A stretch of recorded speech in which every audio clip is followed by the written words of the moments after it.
let us take just a moment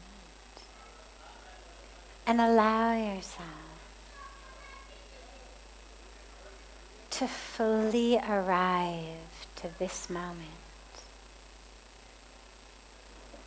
Your body is here, but let your full attention, intention, and awareness come to this very moment.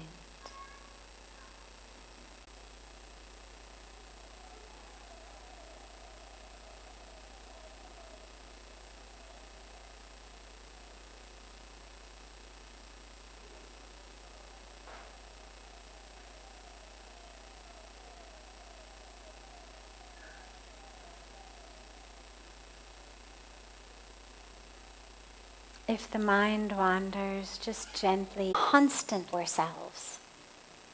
You are stupid, you are bad, you are worthless, you are ugly, you are this, you are that. But we're constantly negative about ourselves, constantly criticizing ourselves. And so positive affirmations are very, very good to come in and to help fix that. Because a lot of those internal negative beliefs that we have come in from early childhood. We've kind of lived our whole lives with them, and we don't even necessarily realize they're there. But if you put a tape recorder in your own mind, and you actually listened to the way that you speak to yourself, you would never tolerate anyone else talking to you like that. Any friend, any loved one, even some random, paying guest roommate. You'd never tolerate it. Say, how dare you? Who do you think you are? Get out of my house. We would never tolerate someone 24/7 who constantly kept telling us, nobody likes you, you're useless, you're a failure, you're ugly, you're stupid, you'll never accomplish anything, you're not good enough, look how much better everybody is than you. We'd never tolerate it. I mean, could you imagine sitting on the toilet, being in the shower, lying down to go to bed at night, and your roommate is yelling through the door, or bursts into the bathroom, bursts into your bedroom just to stand over the toilet or stand next to the shower or stand over your bed harassing you. You'd evict them in a second. And if they didn't leave, you'd call the police. This person's harassing me.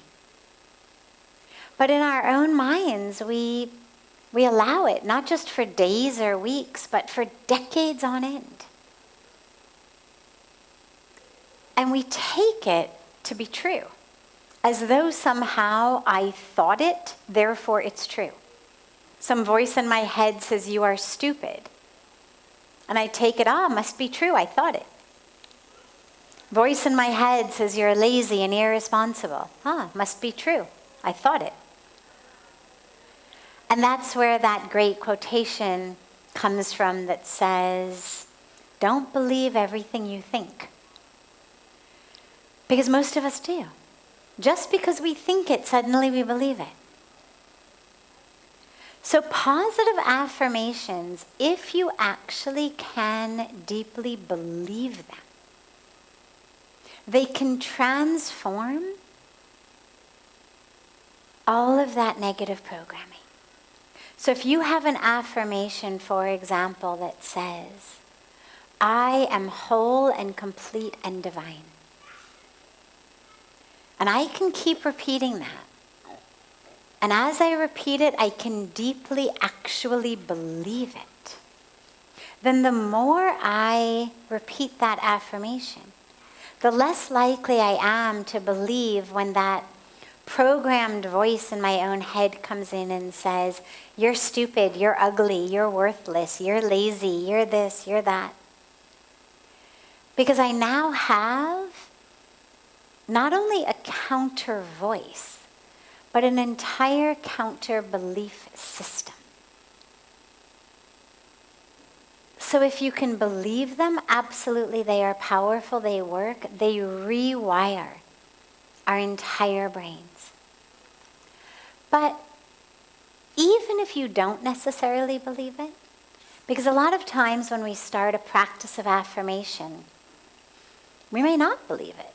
We may have just, read it in a book or saw it in a video or heard somebody teaching that we should put up Post-it notes all over our house or put reminders on our phone that tell us that you are beautiful and wonderful and divine and powerful and whole and complete. And we may not believe it at all. And in those cases, it can feel really silly. You can sort of feel in yourself a bit contrived, but it still works. And it works simply because even if you haven't yet fully adopted the belief of it, the mind can actually only think one thing at a time. We think, my mind has got 100 things on it. But actually, it can only think one thought at a time. It goes very quickly through 100 different things. But at any given moment, it can only be thinking one thing. And so even if I don't necessarily believe the affirmation, simply the constant repetition of it prevents my mind from doing its normal negative nonsense. That's the most basic and superficial benefit of a mantra. The mantra has a much deeper power as well, of course, through the meaning, through the sound, through the language. But even on its most basic, superficial level, the mantra at least keeps us from having that pattern of the same negative thoughts over and over and over and over again that we get stuck in. So yes, positive affirmations absolutely work. Try to actually believe them, because then they work even better. But even if you don't believe it, do it anyway, because it will still change how the mind operates and how the mind thinks. Other questions? Yes. Yeah, you can just go to the mic and then you can, yeah.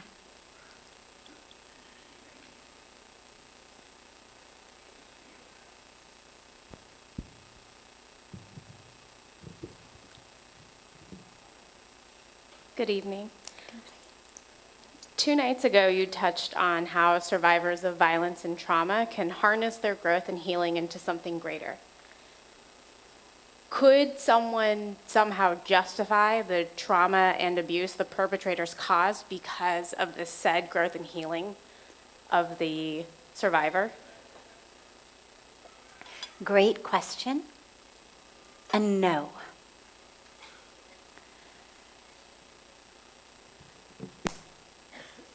That's like saying, I beat my child because his room is messy. And see, look, suddenly he keeps his room clean.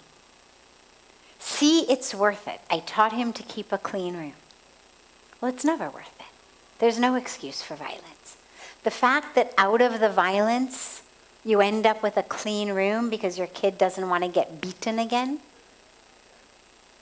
is not a justification for or an advertisement for beating your kids.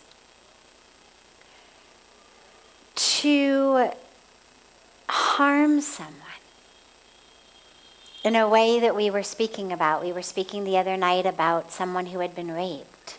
So severe violence. But we were speaking about the growth that also emerges from trauma and from severe challenges. That's that's a product of the strength of the survivor of that trauma. That is something that points to the greatness of, the courage of, the wisdom of the survivor of that trauma. It never, ever should be used or could conceivably be used as a justification by the perpetrator for why we do it. This is the weakest and cheapest things that people say. Spouses do it, parents do it, people who physically abuse each other and then say things like, it's for your own good. I beat you for your own good, to teach you a lesson. Well, the only lesson that we learn in that moment is to hate the person who harmed us. Nobody respects someone who hurts them. You may get behavioral obedience. So the child who gets beaten every time his room is a mess most likely will learn to keep his room clean. It's purely Darwinian survival. But that doesn't mean that you've actually taught him anything about taking care of one's things, that you've taught him anything about respect for your items, that you've taught him anything about neatness or responsibility. All you've taught him is, clean my room so mom doesn't freak out and beat me. That's all you've done. And what you've done is you've given him also a very deep wound that until and unless he gets some very intense and powerful work to heal with it, is going to actually cause him to live in fear of doing the wrong thing. Because in the same way that taking off his sweater and throwing it on the ground got him beaten, that makes the world a scary and unsafe place. It means if I do the wrong thing, I'm going to be abused and harmed. Which means that the world is not safe and I cannot trust and have faith. So parents who say that, and I know they do because I've heard it, it's a cheap shot. It's parents who can't control themselves and are looking for some kind of justification or rationalization for why they lose their temper, why they are unable to discipline in ways that are not harmful and violent. And so we blame the child, we blame the spouse. It's your fault. You made me hit you. If you were better, then I wouldn't have to beat you.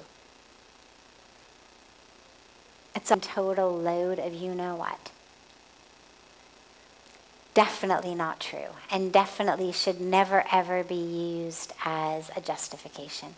The fact that someone learns a powerful lesson and is able courageously to go through the healing is a tribute to them, a tribute to their support system, a tribute to their karmic path. It does not absolve you of the harm that you did to them. Yeah, good question. Yes.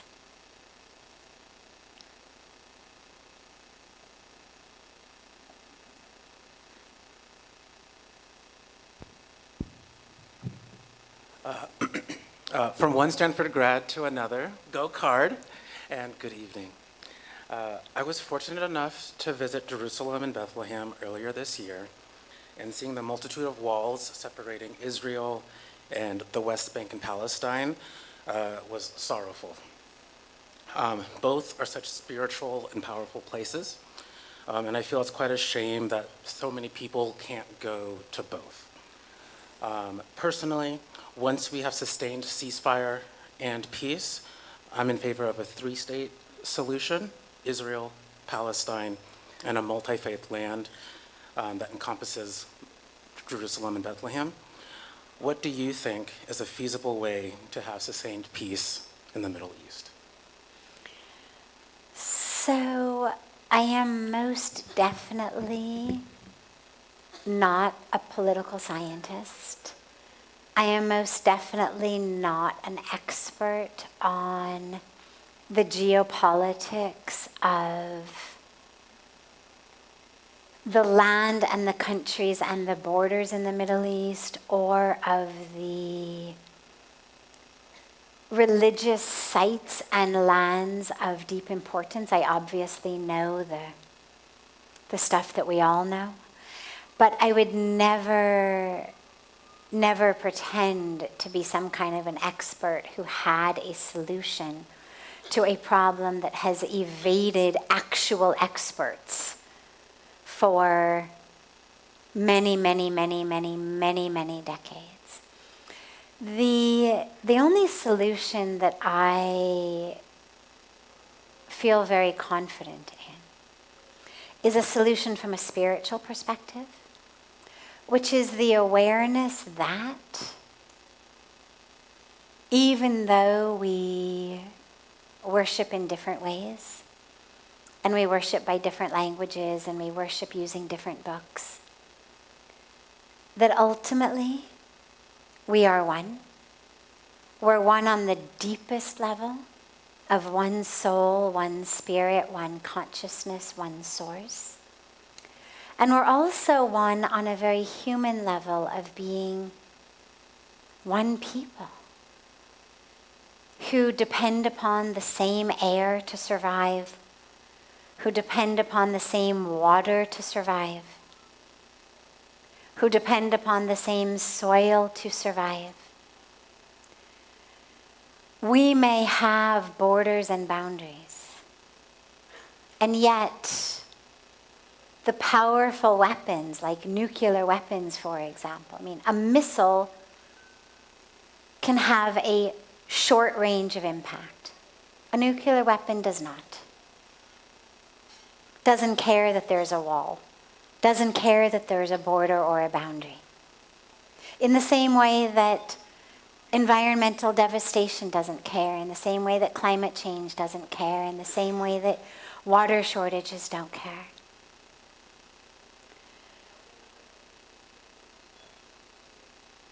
To me, the solution needs to be predicated upon an awareness of that oneness.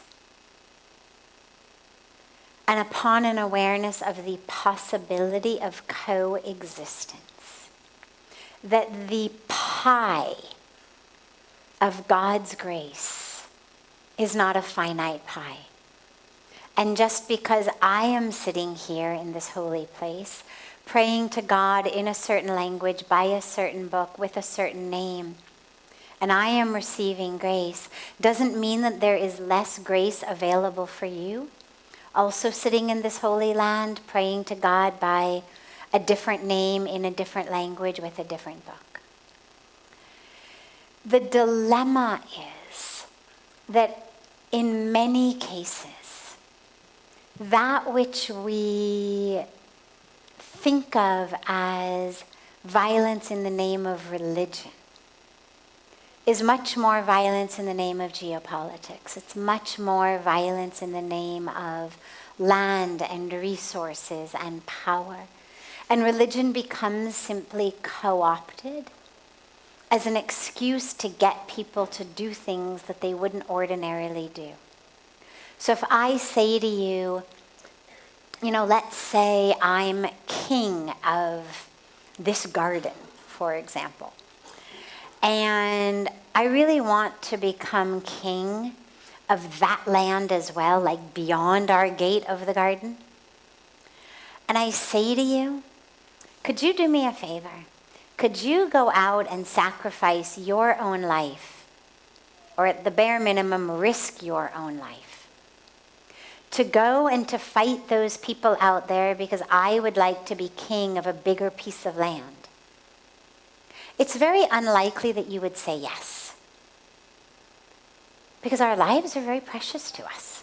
Why would you risk your life so I could be king of a bigger piece of land? so I could have more money, more power. You wouldn't kill yourself for it. You might, work for me, help me if you liked me or believed in me, but giving up your life is a totally different situation. But if I say to you, those people are anti-God. We are the only ones properly worshiping God. Those people are the ones who are committing not just sins against people, but sins against God. And if you go out there and you risk your life for God, God will give you everything. Everything, all of that, whether you say moksha, liberation, heaven, nirvana, whatever we call it, you will have it for eternity. Well, now I imagine that you're much more tempted to do what I say. And so we tend tragically to kind of co-opt God. To use God as a way to get people to do horrible things that risk their own lives. Where if we had simply told them it was because I want to be in more power with more money and more land, they wouldn't necessarily.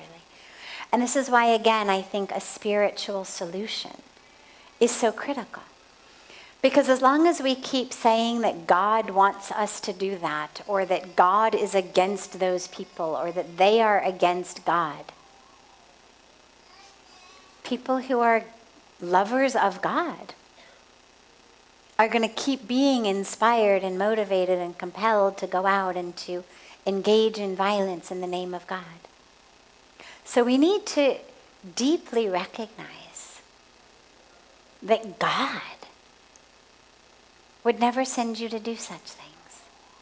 But in order to recognize that, you have to have a personal relationship with God, a personal experience of God, to the extent that I am dependent upon someone else telling me what God says, what God wants. Then I'm going to be corruptible and co-optible. I think that we need to recognize that all children are our children, and that Muslim mothers and Jewish mothers and Christian mothers mourn their children in the same way, and that Muslim children and Jewish children and Christian children mourn their parents in the same way. That there's no Muslim tears or Jewish tears or Christian tears.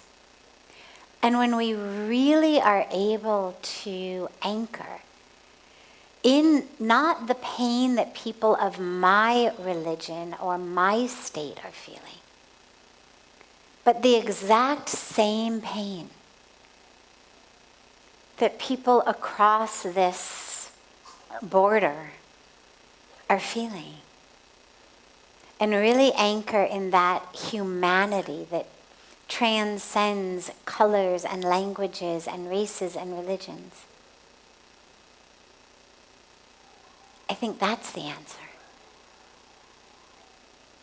Would a 3-state solution also be, a great geopolitical solution? Maybe.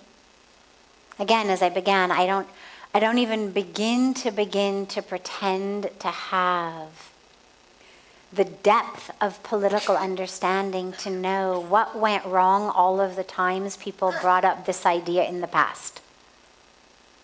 Because as beautiful as it sounds, I promise you're not the first person to think of it. And so what has gone wrong with it in the past, what could go right with it in the future, not knowledge I have.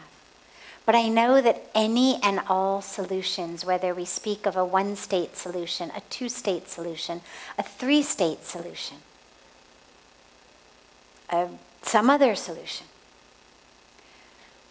None of it is going to last unless we also have a deep spiritual solution.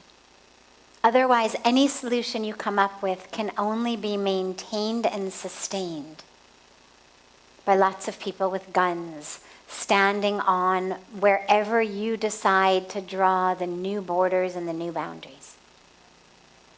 What I promise you, my dad is a divorce attorney in Los Angeles, and I grew up listening to stories. He was never allowed to tell us the names of his clients for, confidentiality reasons, but he would tell just the general story of like, here's what the wife did, or here's what the husband did. And the incredibleness of the meanness, like purposeless meanness. I don't mean like stealing back something that you think was yours, but your divorced spouse took it. I mean purposeless meanness that they do to each other was incredible. And I mention this here because what my father always told me, and what I believe every single lawyer who has ever litigated or mediated a divorce would tell you is, at the end of the divorce settlement, whether it's an amicable mediation or whether they fight to the tooth and nail in court, at the end of the day, even if they both sign off on it, even if they agree, neither of them walks away feeling like, yes, I got a fair deal. Away feeling like they didn't get what they deserved. Again, they may have agreed to it to at least stop giving so much money to the lawyers or to stop the fight. But no one walks out of a divorce saying, wow, that's so great. Finally, what I've always wanted, now I have it. They all feel that they've been cheated and deprived of something that was rightly yours, even though they agreed to it. But they all walk away feeling cheated and deprived. And so instinct is that whether it's a husband and a wife separating a house, property, possessions, whatever it may be, or whether it's different communities separating land, religious sites, I believe that that thing is going to be the same for these communities and these people, in the same way that it's true for divorcing spouses. I do not see a situation where anyone walks away saying, perfect, now we got everything we wanted. It's going to have to be a compromise. It's going to have to be a sacrifice. And where there is compromise and sacrifice, there is dissatisfaction. And where there is dissatisfaction, violence can brew. And where violence can brew, you need to protect against violence. So tragically, my instinct is that even when, by God's grace, violence stops there and a time of peace emerges, I believe it will be a tenuous peace. And I believe it is a peace that will need to be maintained by continual armed forces. Unless we have a spiritual solution as well. And that's why I feel like, well, I don't have the expertise from the political standpoint, but if we all work spiritually in our lives to recognize, to embody, to live, to share love, peace, oneness, acceptance, embrace, that will go out into the universe. And the more of us who do that, the more I believe we will be able to really bring peace to this planet on the deepest level. Yes. Other questions? Yes.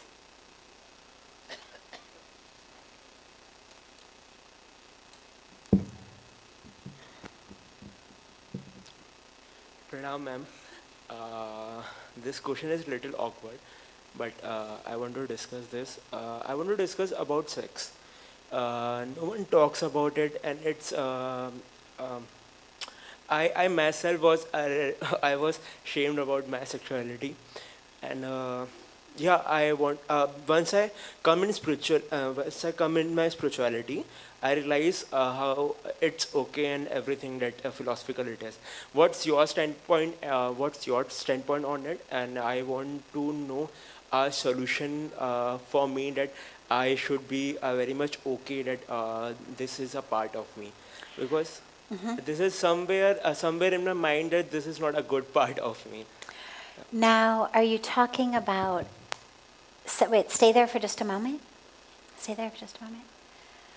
Are you talking about sex in general, or are you talking about homosexuality?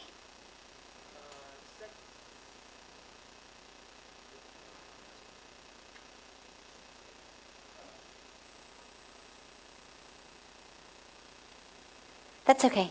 Your mic is off for some reason. Sex in general. General sex. Okay. When you said your sexuality, I wasn't sure whether you meant general sexuality or a specific sexuality. So we are here because of sex. We all better be really grateful to sex or we wouldn't be here. None of us came onto this earth without sex.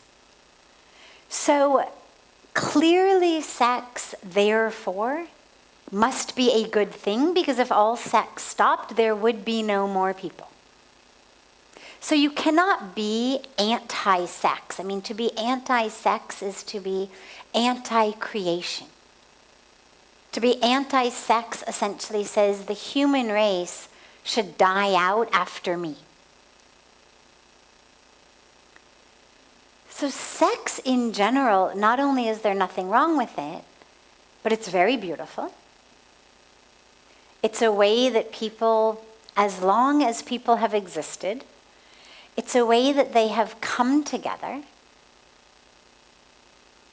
to connect with each other and to make more people. So absolutely nothing wrong with it. Beautiful. There is nothing to be ashamed of. However, just because something is beautiful doesn't mean that it should be handled recklessly or indiscriminately. Chocolate is nice. That doesn't mean that you sit at home all day eating chocolate. Doesn't mean that you eat 10 pounds of chocolate in a sitting. It doesn't mean that you keep eating chocolate after you've become diabetic. Right? So I use that, silly example because we tend to think of things in black or white. Either it's good, which means do it all day long, do it everywhere, do it with everyone, do it all the time. Or we say it's bad, meaning you should never do it, you should never even think about it. And actually the answer lies somewhere in between.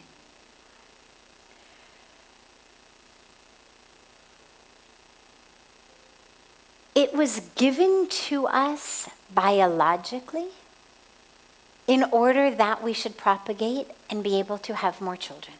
That is the ultimate evolutionary purpose of sex. That's why it feels good, so that people will keep doing it. If it hurt and felt awful, nobody would do it, no more children. So as we have evolved in this beautiful and divine creation, it has evolved in such a way that that which keeps us alive is something that feels good. So that we will keep doing it so that there will be more and more children and people, and the human race will sustain itself. That's the physical evolution aspect of it. But on a spiritual level, there's a lot of points to be really aware of, and not just spiritually, but even just from a dharmic level, a level of ethics and values, is if you are not using sex to have children, because in that case, for most people, it would mean, well, only in your life you have sex once, or you have it twice, or at most, maybe 3 times. You have 1 child, or 2 children, or maybe 3 children. But that's obviously not the way that people have sex, nor is that the way that they need to.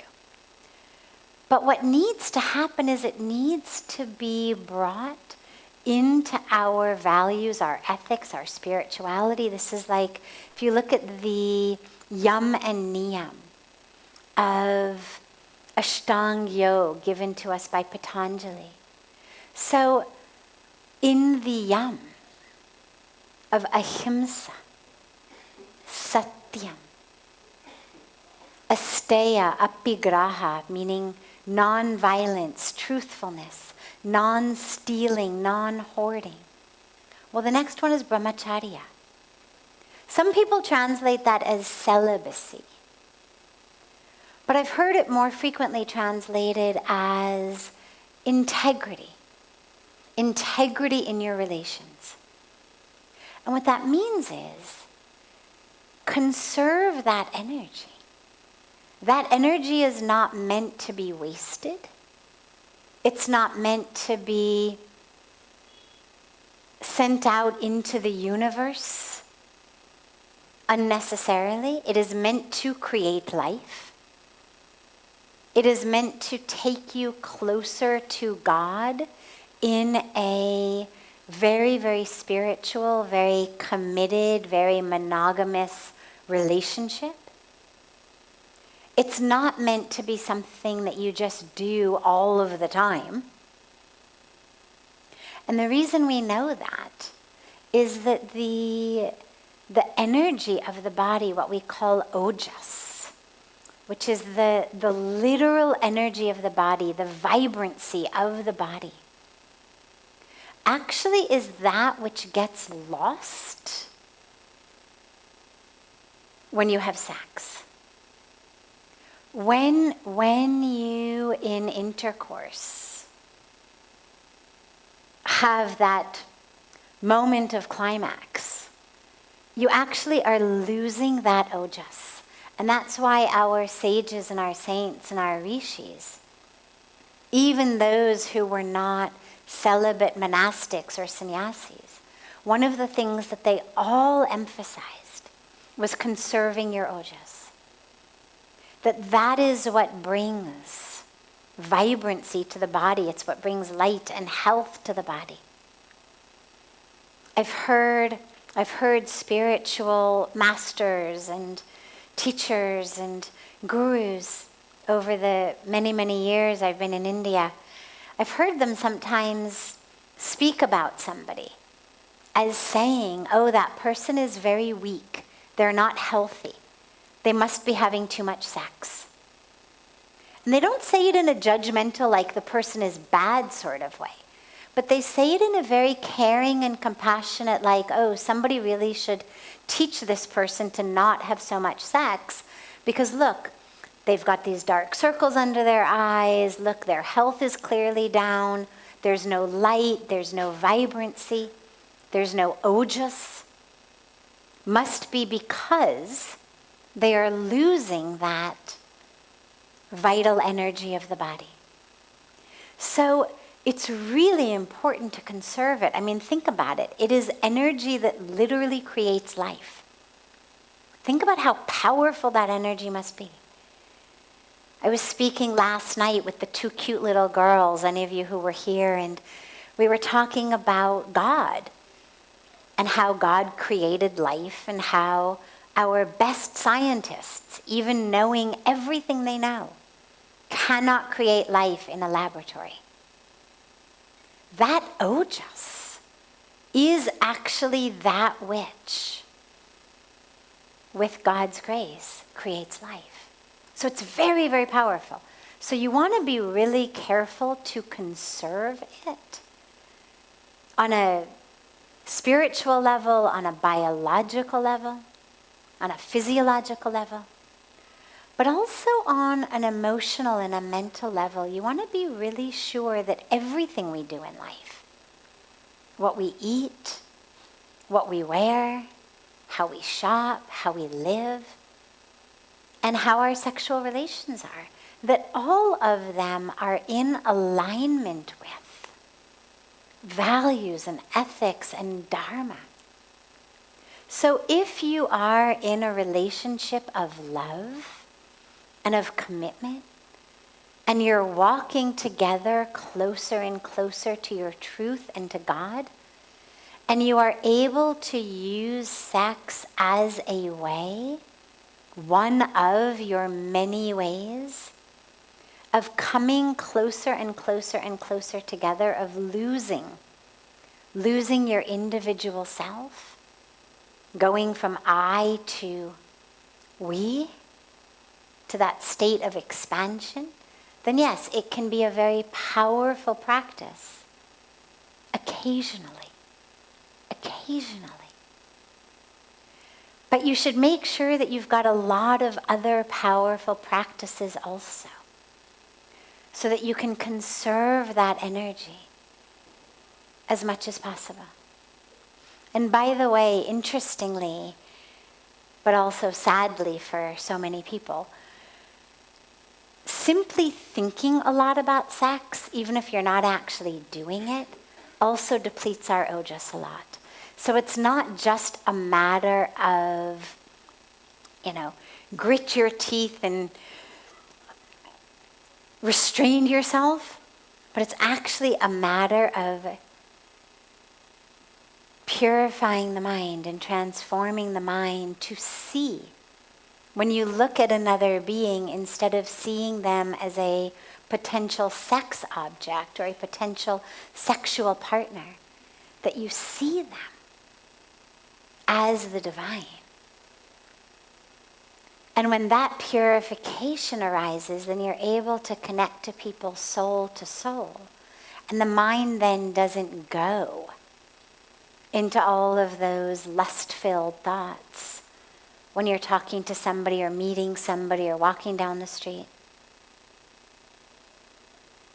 So unless you are destined to be a sannyasi, a monk, a renunciant, then there's nothing wrong with sex. Nothing to be ashamed of. But just in the same way that you take care of how you eat, of how you drink, of how you live, of all of the different ways that you live, you need to also be really careful to take care of that energy and that act so that it's in alignment with your life of dharma. Beautiful. Thanks for asking the awkward question, as you said. Good. Have a beautiful rest of your evening, everyone.